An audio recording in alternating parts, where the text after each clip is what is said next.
Japan super మార్కెట్లో బియ్యం దొరకడం లేదు. ఎక్కడా లేని కొరత ఏర్పడింది. ప్రజలు బియ్యం కోసం సూపర్ మార్కెట్ల చుట్టూ పరుగులు తీస్తున్నా అక్కడ నో స్టాక్ బోర్డులు వెక్కిరిస్తున్నాయి. ప్రభుత్వం మాత్రం తాపీగా డోంట్ వరీ అన్నీ సర్దుకుంటాయని సముదాయిస్తోంది. అయినా ప్రజలు మాత్రం బియ్యం ఎక్కడ దొరుకుతాయా అని చేతులు సంచులు పట్టుకుని పరుగులు తీస్తున్న దృశ్యాలు జపాన్ అంతటా కనిపిస్తున్నాయి. ఇంతకీ బియ్యం కొరతకి కారణం ఏంటి? దీని కహాని గురించి మరింత సమాచారం ఈ ప్రత్యేక స్టోరీలో తెలుసుకుందాం.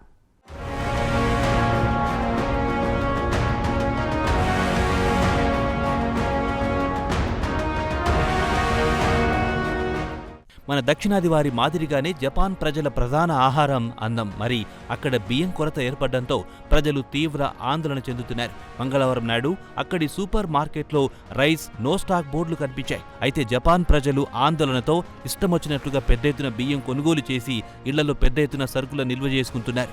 పరిస్థితిని గమనించిన జపాన్ ఫార్మ్ మినిస్టర్ టెట్సుకి సకామోటే ప్రజలను ప్రశాంతంగా ఉండాలని కోరారు. త్వరలోనే పరిస్థితులు సర్దుకుంటాయని హామీ ఇచ్చారు.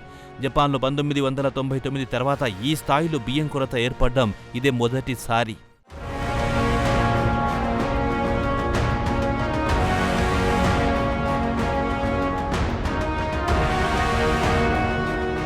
మరి జపాన్ ప్రజలు పెద్ద ఎత్తున బియ్యం కొనుగోలు చేసి ఇళ్లలో స్టాక్ ఎందుకు పెంచుకుంటున్నారు? దానికి ప్రధాన కారణం భారీ భూకంపం సంభవించే అవకాశం ఉందని, రిక్టార్ స్కేల్పై 8 కంటే ఎక్కువగా నమోదయ్యే అవకాశం ఉందని, దీంతో పాటు పెద్ద మొత్తంలో భారీ తుఫాన్ల తాకిడి ఉంటుందని వాతావరణ శాఖ హెచ్చరించింది. దీంతో పాటు ఈ వారమంతా సెలవుల కారణంగా ప్రజలు సూపర్ మార్కెట్లపై పడి పెద్ద ఎత్తున కొనుగోళ్లకు పాల్పడడంతో దేశంలోని సూపర్ మార్కెట్లో కొనుగోలు చేద్దామంటే బియ్యం గింజ కూడా కనిపించడం లేదు. తాజా పరిస్థితిని గమనించిన ప్రభుత్వం ఆందోళనతో బియ్యం కొనుగోలు చేయరాదని హెచ్చరించింది.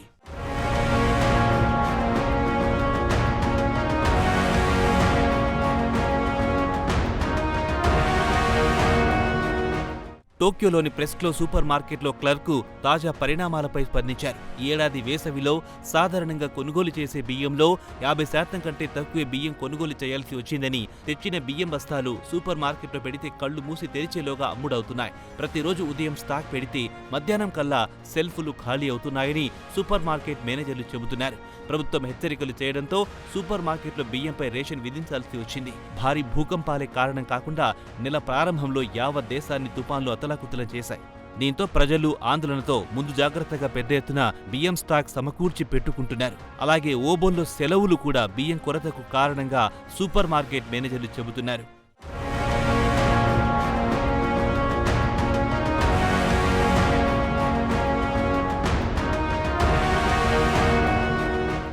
ఈ ఏడాది వేసవిలో ఎండల కారణంగా బియ్యం దిగుబడి తగ్గింది. అలాగే నీటి కొరత కూడా దానికి తోడయింది. దీంతో పాటు ఈ ఏడాది దేశంలో పెద్ద ఎత్తున విదేశీ పర్యాటకులు రావడం కూడా బియ్యం కొరతకు కారణంగా చెబుతున్నారు. టోక్యోలోని ఓ స్టోర్లో పనిచేసే సిబ్బంది వార్తా సంస్థతో మాట్లాడుతూ తన స్టోర్ బియ్యం కొనలేదని, భవిష్యత్తులో కొనుగోలు చేయాలనే ప్రతిపాదన కూడా లేదని వారన్నారు. జపాన్ ప్రభుత్వం మాత్రం ఆందోళనతో పెద్ద మొత్తంలో బియ్యం కొనుగోలు చేయరాదని మంగళవారం నాడు హెచ్చరించింది. త్వరలోనే కొరత నుంచి అధిగమిస్తామని ప్రజలకు హామీ కూడా ఇచ్చారు ఫార్మ్ మినిస్టర్. దేశంలో మొట్టమొదటిసారి 1999లో బియ్యం కొరత ఏర్పడింది. సూపర్ బజార్లో అతి తక్కువ స్టాక్ కనిపించింది.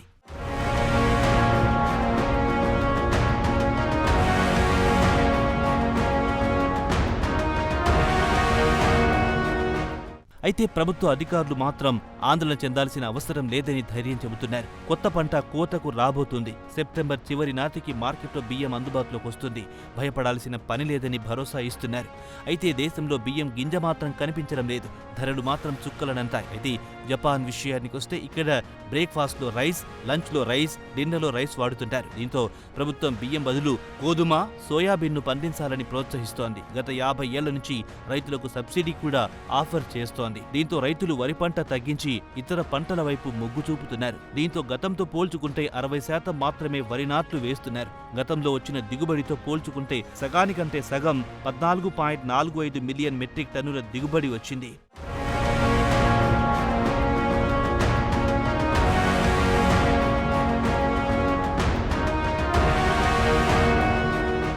వరి దిగుబడి తగ్గిపోవడం, అదే సమయంలో డిమాండ్ పెరిగిపోవడం, దేశంలో పెద్ద ఎత్తున పర్యాటకులు రావడంతో బియ్యం కొరత ఏర్పడింది. ధరలు కూడా పెరిగాయి. మాజీ ప్రధానమంత్రి షింజో అబే ప్రభుత్వం వరి పంటలు తగ్గించాలనే పాలసీని తీసుకొచ్చింది. ఒకవేళ పాలసీని రద్దు చేసి పాత పద్ధతిలోనే కొనసాగిస్తే దిగుబడి పెరుగుతుంది, ధరలు మాత్రం తగ్గిపోతాయి. దీంతో దేశంలోని రైతులు నిరసనలకు దిగుతారు. ప్రస్తుతం ప్రభుత్వం తీసుకొస్తున్న విధానాల వల్ల ప్రజలు తీవ్ర ఇబ్బందులు పడుతున్నారు. జపాన్లో మాదిరిగా తక్కువ విస్తీర్ణంలో వరి పండించాలని ప్రపంచంలోని ఏ ప్రభుత్వం కోరదని ఇక్కడ వ్యవసాయ నిపుణులు చెబుతున్నారు. అమెరికాలో కానీ, యూరోపియన్ యూనియన్లో కానీ సరుకు నిల్వలు పుష్కలంగా ఉండి ధరలు క్షీణించకుండా ఉండేందుకు తక్కువ ఎకరాల్లో వరి పంట వెయ్యాలని రైతులను కోరుతారు.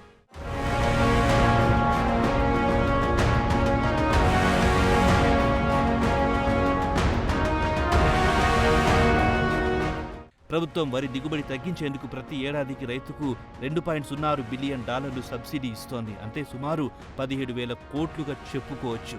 జపాన్లో బియ్యం కొరతకు కారణం తిలాపాపం తలా పిడికేడు సామెతను తలిపిస్తోంది.